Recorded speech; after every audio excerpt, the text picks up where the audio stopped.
ಭಾರತ ಮತ್ತೆ ಪಾಕ್ ಗಡಿಯಲ್ಲಿ ಯುದ್ಧ ಕಾರ್ಮೋಡ ಇದೆ. ಇತ್ತ ಸೂರತ್ ಬಂದರಿಗೆ ಐಎನ್ಎಸ್ ಸೂರತ್ ಹಡಗು ಬಂದು ತಲುಪಿದೆ. ಬಹಳ ವಿಶೇಷವಾದಂತಹ ಹಡಗು. ಅದರ ವಿಶೇಷತೆ ಏನು, ಅಡ್ವಾನ್ಸ್ ಟೆಕ್ನಾಲಜಿ ಯಾವ ರೀತಿಯಾಗಿದೆ, ಇವೆಲ್ಲವನ್ನ ಕೂಡ ನಾವು ವಿವರಿಸ್ತೀವಿ. ಗುಜರಾತ್ನ ಸೂರತ್ ಬಂದರನ್ನ ತಲುಪಿದೆ ಹಡಗು. ಅದಾನಿ ಬಂದರಿಗೆ ಬಂದಿಳಿದಿದೆ ಐಎನ್ಎಸ್ ಸೂರತ್ ಯುದ್ಧ ನೌಕೆ.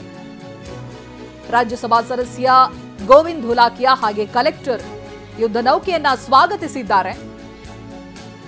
2 ದಿನ ಹಜಿರಾದ ಅದಾನಿ ಬಂದರ್ನಲ್ಲಿ ತಂಗಲಿದೆ ಅನ್ನೋದು ಗೊತ್ತಾಗ್ತಾ ಇದೆ. ದೃಶ್ಯದಲ್ಲಿ ಗಮನಿಸ್ತಾ ಇದ್ದೀರಾ, ಐಎನ್ಎಸ್ ಸೂರತ್ ಯುದ್ಧ ನೌಕೆ ಬಹಳ ವಿಶೇಷವಾಗಿರೋದು. ಮೊದಲ ಬಾರಿಗೆ ಗುಜರಾತ್ನ ಸೂರತ್ ಬಂದರನ್ನ ತಲುಪಿದೆ. ಪ್ರಧಾನಿ ಮೋದಿ ಉದ್ಘಾಟಿಸಿರುವಂತಹ ಐಎನ್ಎಸ್ ಸೂರತ್ ಯುದ್ಧ ನೌಕೆ ಇದು. ನಾಳೆ ಪೊಲೀಸ್ ಅಧಿಕಾರಿಗಳು ಹಾಗೆ ಎನ್ಸಿಸಿ ವಿದ್ಯಾರ್ಥಿಗಳು ಮತ್ತೆ ವಿವಿಧ ಅಧಿಕಾರಿಗಳು ಜನರಿಗೆ ಪ್ರವೇಶವನ್ನ ನೀಡಲಾಗುತ್ತೆ. ಯುದ್ಧದ ಉದ್ವಿಗ್ನತೆಯ ಮಧ್ಯೆ ಐಎನ್ಎಸ್ ಸೂರತ್ ಹಡಗು ಶಕ್ತಿ ಪ್ರದರ್ಶನ ಮಾಡಲಿದೆ. ಜನರಿಗೆ ತನ್ನ ಶಕ್ತಿ ಏನು ಅನ್ನೋದನ್ನ ಐಎನ್ಎಸ್ ಸೂರತ್ ಯುದ್ಧ ನೌಕೆ ತೋರಿಸುತ್ತೆ. ಇದು ಬೇರೆ ದೇಶಗಳಿಗೊಂದು ಎಚ್ಚರಿಕೆಯೂ ಕೂಡ. ಯಾವುದೇ ಯುದ್ಧವನ್ನ ಎದುರಿಸೋದಕ್ಕೆ ಅತ್ಯಾಧುನಿಕ ತಂತ್ರಜ್ಞಾನವನ್ನ ಇದು ಹೊಂದಿದೆ ಅನ್ನೋದು ವಿಶೇಷ. ಅತ್ಯಾಧುನಿಕ ಕ್ಷಿಪಣಿಗಳನ್ನ ಹೊಂದಿದಂತಹ ಮುಂದುವರಿದ ತಂತ್ರಜ್ಞಾನ ಇರುವಂತಹ ಐಎನ್ಎಸ್ ಸೂರತ್ ಯುದ್ಧ ನೌಕೆ ಇದು.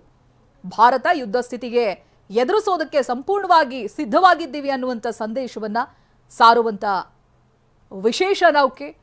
ಶತ್ರುಗಳಿಗೆ ಈ ಮೂಲಕವಾಗಿ ಐಎನ್ಎಸ್ ಸೂರತ್ ನೌಕೆ ಸಂದೇಶವನ್ನ ರವಾನಿಸಲಿದೆ.